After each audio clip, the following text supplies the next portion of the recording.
I am proud of my country's heritage. We're living on freedom soil. Brave men have gone before me here, unafraid to pray and toil.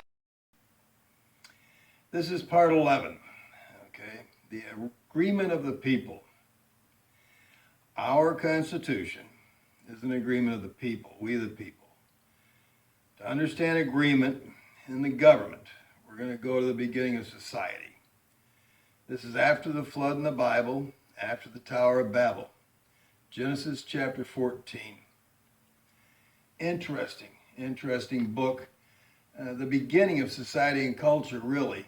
And I think I counted 32 first usages of words. You really, as you study this book, you'll find a lot of stuff in there. First usage of king, first usage of rebellion, first usage of number 13. Just a bunch of other stuff in there. This is the beginning of worldly society, worldly culture, and government. In Genesis chapter 14, verse 13, it says this, "And there came one that had escaped and told Abram the Hebrew, for he dwelt in the plain of Mamre, the Emori, and Eshcol, his brother, and Anar, and these were confederates." The word confederate is the word Baal Bereth, and they were confederates with Abram. Now, this Baal Bereth, it means a master. The word Baal means a master, husband, owner, lord, the master. Bereth, it's a confederacy, a league. And it goes back to they would cut something and walk between it and make a league. To the best of my knowledge, there are two covenants. At this time, there's a covenant of salt and a covenant of blood.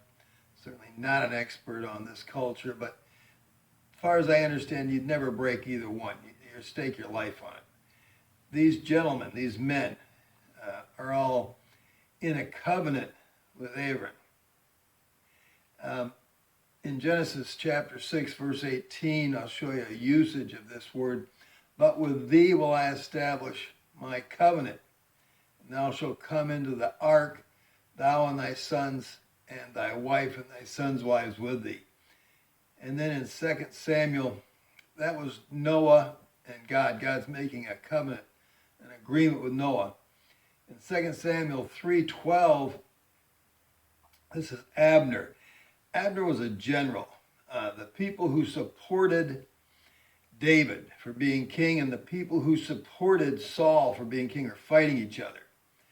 And Abner is a general for Saul. Saul's son insults Abner horribly. And Abner says, "To heck with you guys. I've been here taking care of your family, I'm going to go and make sure that David becomes king." Well, and Abner sent messengers to David on his behalf saying, "Whose is the land?" And saying, "Make thy league," and that's our word, "with me, and behold, my hand shall be with thee to bring about all Israel unto thee." This Genesis 14:13, this is a master or masters of a covenant. Okay, that's what it is. Abram, Mamre, Eshcol, Anar. Covenant. They're in a confederacy. Okay? They won't attack each other. They won't steal from each other.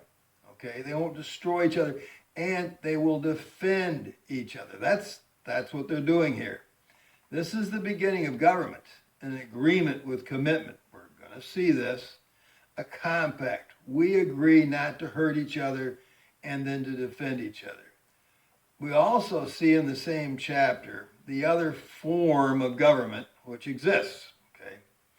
In verse 1 it says this, "And it came to pass in the days of Amraphel, king of Shinar, and Arkok, king of Elazar, and Kedalam, or king of Alam, title king of nations, that these made war with Barah, the king of Saddam, and Bershah, the king of Amorah, and Shinab, king of Amah, and Shemarbur, king of Zari, and Bahala, which is Zor. 12 years in verse 4 it says they served Chedorlaomer, and in the 13th year they rebelled. And some people say, this Chedorlaomer is a certain king from Babylon or from Assyria. But that being said, he's the king, and they're just basically saying, we're not paying your tax anymore. The Magnificent Seven, or that, what is it, the ants or the bugs thing, they're coming in every year and taking the money. In the 14th year, it says that Chedorlaomer and the kings that were with him, came and smoked. Here you see kings. It could be queens, men or women, supposedly ordained to rule other men and women. And there are wars between each other to see who rules, who gets control, who gets the money, who gets the power and the believing.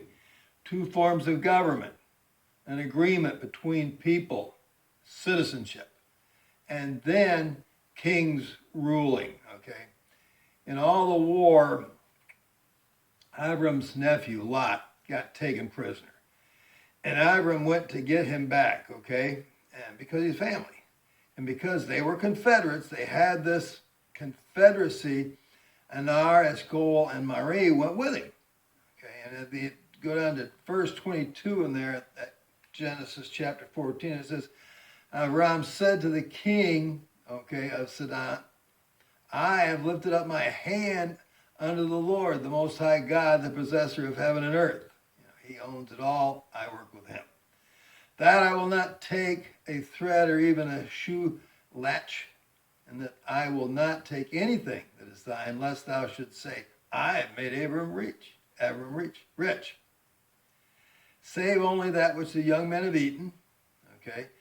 He took his men with him, and so they had to eat. Well, after they got all the victuals, after they got all the goods and all the people, and they're bringing them back, they ate portions of that stuff because they got to eat. That's fine. And the men that were with me, this Anar, Eshcol, and Mamre, let them take their portion. They have a right because they went and got this stuff back to a portion. Citizenship is an agreement with commitment, a covenant, a compact. This is the essence of true citizenship. It's also the essence of our government of the people.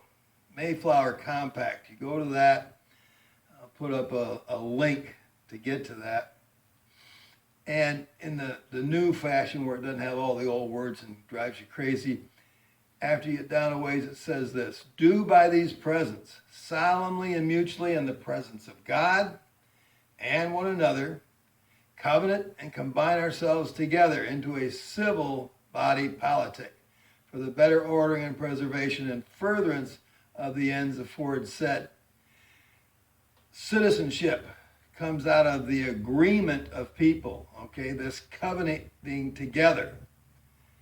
What comes out of citizenship and the agreement then is the civil body and the politic. Citizenship, does not come out of the civil. The civil comes out of citizenship. And this gets to be important as we go along. This is an agreement of humans to work together. This is our Constitution, our true government. I'll come back to this. We're going to go through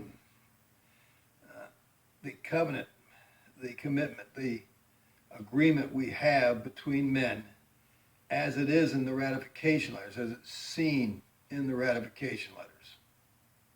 Yes, our God still bears his mighty arm when men to him are loyal.